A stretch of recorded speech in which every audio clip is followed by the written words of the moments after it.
नमस्कार, मी ललित. Time TV महाराष्ट्राच्या bulletin मध्ये आपलं स्वागत. सुरुवात करूया आजच्या काही ठळक घडामोडींनी. यंदाचा भारतरत्न अटल बिहारी वाजपेयी आणि पंडित मदन मोहन यांना जाहीर. भाजप कार्यकर्त्यांकडून जल्लोष.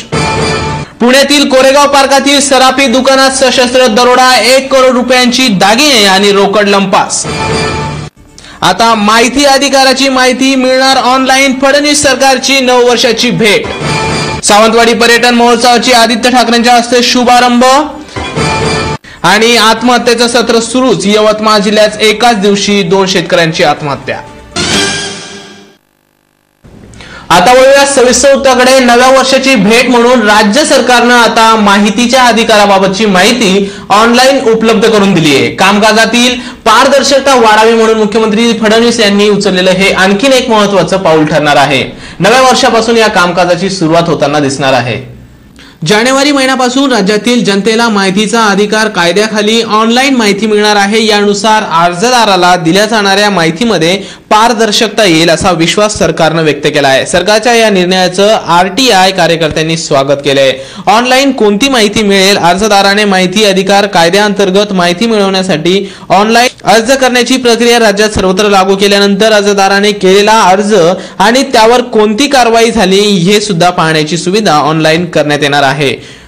केंद्र सरकारने यापूर्वी माहितीचा अधिकार ऑनलाईन केले असून केंद्र सरकारप्रमाणेच माहितीच्या अधिकाराखाली ऑनलाईन माहिती देणारं महाराष्ट्र हे पहिलंच राज्य ठरणार आहे. गेल्या 1.5 वर्षापासून जेलमध्ये असलेल्या संजय दत्तला आज पुन्हा 14 दिवसांची रजा मिळाली आहे. जेलमधून रजा मिळाल्यानंतर अभिनेता संजय दत्त आज पुण्यातील येरवडा जेलमधून मुंबईतील घरी परतला. संजय दत्तला फर्लो म्हणजे संचित रजा मिळाली आहे. जेलमध्ये तब्बल 18 किलो वजन कमी केल्याचं संजय दत्तनं वांद्र्यातील घरी पोहोचल्यानंतर सांगितलंय. तसंच सुट्टी मिळावी यासाठी 5 महिन्यांपूर्वीच अर्ज दाखल केला होता. त्यामुळे मला विशेष सूट मिळाली नसल्याचा दावाही संजय दत्तने केला आहे. 1993 ला मुंबईत झालेल्या बॉम्बस्फोट प्रकरणी संजयला आर्म ऍक्ट खाली दोषी ठरवण्यात आलं होतं. त्याला कोर्टानं 5 वर्षाची शिक्षा सुनावली. त्यापैकी 42 महिन्यांची शिक्षा त्याला भोगायची आहे. 16 मे 2013 ला संजय दत्तची रवानगी जेलमध्ये करण्यात आली होती. 3.5 महिन्यानंतर म्हणजेच 30 सप्टेंबर 2013 ला संजयला 14 दिवसांची फर्लो रजा मंजूर झाली होती. पायाच्या दुखापतीमुळे ती पुढे महिनाभर वाढवण्यात आली होती. ऑक्टोबरच्या पहिल्या आठवड्यात संजय पुन्हा येरवड्यात गेला. मात्र 1.5 महिन्यात पुन्हा महिनाभराचा पॅरोल मंजूर करण्यात आला होता. यानंतर पत्नी मान्यताची प्रकृती ठीक नसल्याचं कारण देत 21 डिसेंबरला बाहेर आलेला संजयला यानंतर सलग 2 वेळा 2 महिने पॅरोल रजा वाढवून देण्यात आली. त्यानंतर त्याला काल पुन्हा एकदा संजय दत्तला रजा मंजूर झाली आहे. सरकारच्या वेळकाढू धोरण, सततच्या नापिकी कर्जबाजारीपणाला आणि दुष्काळ परिस्थितीला कंटाळून यवतमाळ जिल्ह्यात एकाच दिवशी वेगवेगळ्या ठिकाणी 2 शेतकऱ्यांनी आत्महत्या करून जीवाचा शेवट गाठलाय. जिल्ह्यातील बाभुळगाव तालुक्याचे तांबा येथील 45 वर्षीय शेतकरी सोमेश्वर पुंडलिक वडे यांनी काल मंगळवारी दिनांक 23 डिसेंबरला आपल्या राहत्या घरीच विषारी औषध पिऊन आत्महत्या केली आहे. त्यांच्यावर कॅनरा बँकेचे 50,000 व मध्यवर्ती बँकेचे 50,000 रुपयांचं कर्ज होतं. कर्जाची परतफेड करण्यासाठी बँकेचा तगादा असल्यानं या वर्षीच्या नापिकीत कर्जाची परतफेड कुठून करायची या चिंतेतून शेतकरी सोमेश्वर पुंडलिक वडे यांनी आत्महत्या केली आहे. जिल्ह्यातील उमरखेड तालुक्याचे निंगनूर येथील 40 वर्षीय शेतकरी मारुती फकीरा राठोड या शेतकऱ्याने स्वतःच्या शेतातच 23 डिसेंबरला दुपारी 12 वाजेच्या सुमारास आपल्या शेतात विषारी औषध पिऊन आत्महत्या केली आहे. बँकेचे 60,000 रुपयांचं कर्ज, मुलीच्या लग्नाची चिंता, त्यातच सततच्या नापिकीत कर्जाची परतफेड कुठून करायची व संसाराचा गाडा कसा चालवायचा या चिंतेतून मारुती फकीरा राठोड या शेतकऱ्याने देखील स्वतःचं जीवन संपवलंय. टाटा मॅजिक चालक मालक महाराष्ट्र नवनिर्माण वाहतूक सेनेच्या वतीनं टाटा मॅजिक वाहनांना टोलमुक्त करावं, टाटा मॅजिक वाहनांना वाहतूक परवाना 8+1 करावा, रॉकेल वाहनांवर कारवाई करावी सह विविध मागण्या जिल्हाधिकारी कार्यालयासमोर जिल्हा अध्यक्ष विनायकराव हाडे यांच्या मार्गदर्शनाखाली उपोषणाला सुरुवात झाली आहे. टाटा मॅजिक वाहनावर आमचा उदरनिर्वाह असून टाटा मॅजिक वाहनांना टोलमुक्त करावे टाटा मॅजिक वाहनांना वाहतूक परवाना 8+1 करावा, रॉकेल वाहनांवर तत्काळ कारवाई करावी, एसटी बस स्थानकापासून 200 मीटर अंतरावर वाहने भरण्यासाठी जागा उपलब्ध करून द्यावी आदी मागण्या घेऊन टाटा मॅजिक चालक महाराष्ट्र नवनिर्माण वाहतूक सेनेच्या जिल्हाध्यक्ष विनायक हाडे यांच्या मार्गदर्शनाखाली टाटा मॅजिक चालक मालकांनी उपोषणास सुरुवात केली आहे। महाराष्ट्र नवनिर्माण वाहतूक सेनेने ज्या उपोषणाला सुरुवात केली, ज्या मागण्या घेऊन, त्यामधील प्रमुख मागण्या ज्या आहेत त्या काळ्या पिवळ्या रॉकेल मुक्त करण्यात याव्या। तसेच टाटा मॅजिक 6+1 आहे, तर शासनाने त्यांना 2 प्रवासी वाढवून देण्याची कृपा करावी।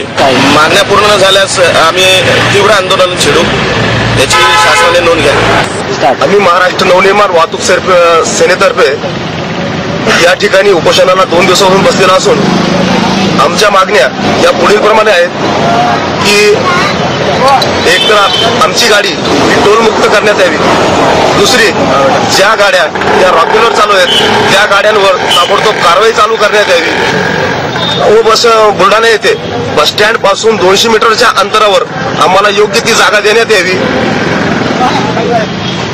टाटा मॅजिक या गाडीला 6+1चा असा परवाना असताना आम्हाला ती न पुरण्यासारखी आहे, म्हणून आम्हाला त्यामध्ये 2 प्रवासी वाढवून देण्यात यावे अशी आमच्या मागणी आहे। काल राष्ट्रपती प्रणव मुखर्जी यांनी ट्विटद्वारा यंदाच्या भारतरत्नाचा मानकरी असलेले अटल बिहारी आणि हिंदू महासभेचे संस्थापक पंडित मदन मोहन यांच्या नावाची घोषणा केली। या घोषणेनंतर भाजपच्या कार्यकर्त्यांमध्ये मोठा जल्लोष करण्यात आला। यावेळी पुण्यातील भाजप कार्यकर्त्यांनी लाडू वाटून आपला आनंद व्यक्त केला। अटल बिहारी वाजपेयी यांच्या नावाची घोषणा करताच मनमोहन मालवीय यांना मरणोत्तर भारतरत्न सन्मानाने गौरवण्यात येणार आहे। त्यामुळे येत्या 26 जानेवारी रोजी भारतरत्न अटल बिहारी वाजपेयी आणि मदन मोहन मालवीय यांना सन्मानित करण्यात येणार आहे। वळूया आजच्या मोठ्या बातमीकडे। पुण्यात काल कोरेगाव पार्क येथील एका सराफी दुकानात सशस्त्र दरोडा टाकण्यात आला। या दरोड्यात जवळपास 1 कोटी रुपये किमतीची दागिने आणि रोकड लुटण्यात आली आहे। विशेष म्हणजे या दरोडा टाकणाऱ्या टोळीमध्ये एका मुलीचाही समावेश होता। पाहूयात तो रिपोर्ट। काल पुण्यातील कोरेगाव पार्क येथील PMG या सराफी पेठेवर संध्याकाळी 5 वाजेच्या सुमारास सशस्त्र दरोडा पडला। या दरोड्यात सुमारे 1 कोटीची दागिने व रोकड लुटली गेली आहे। विशेष बाब म्हणजे या दरोड्यात एका तरुणीचाही समावेश होता। दुकानातील CCTV फुटेजवरून स्पष्ट होताना दिसून आलंय। याच फुटेजवरून आता पोलीस पुढील तपास करताना दिसत आहेत। व्हिडिओ जर्नलिस्ट महेश सोबत Suresh Kulkarni, bureau report, time TV Maharashtra. Sindhudurg जिल्ह्यातील तरुणांना शरीर बांधणीसाठी प्रोत्साहन मिळावं यासाठी सावंतवाडी वॉरियर्स 2014चं आयोजन करण्यात आलं होतं। ही स्पर्धा सावंतवाडी वॉरियर्स ग्रुपनं आयोजित केली होती। या स्पर्धेसाठी जिल्ह्यातील बहुसंख्य खेळाडूंनी सहभाग घेतला होता। या शरीर सौष्ठव स्पर्धेत सिंधुदुर्ग जिल्ह्यातील कणकवली येथील विशाल कसालकर यांनी उत्कृष्ट शरीर सौष्ठव पदक प्राप्त केलं आहे। या शरीर सौष्ठव स्पर्धेचं उद्घाटन, बक्षीस वितरण सोहळा कोकण सिंचन महामंडळाचे अध्यक्ष संदेश पारकर यांच्या हस्ते करण्यात आलं।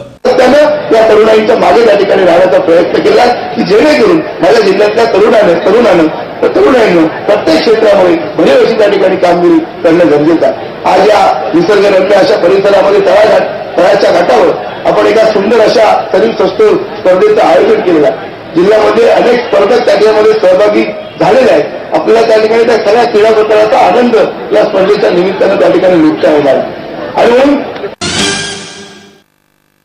सावंतवाडी हे ठिकाण म्हणजे निसर्गाची देण लाभलेलं ठिकाण। येथील नगरपालिकेचे नगराध्यक्ष तथा आताचे महाराष्ट्र राज्याचे वित्त व ग्रामविकास मंत्री दीपक केसरकर यांच्या संकल्पनेनं गेली 9 वर्ष सावंतवाडी पर्यटन महोत्सवाचं आयोजन करण्यात येतं। यावर्षी या पर्यटन महोत्सवाचं उद्घाटन आदित्य ठाकरे यांच्या हस्ते करण्यात आलंय।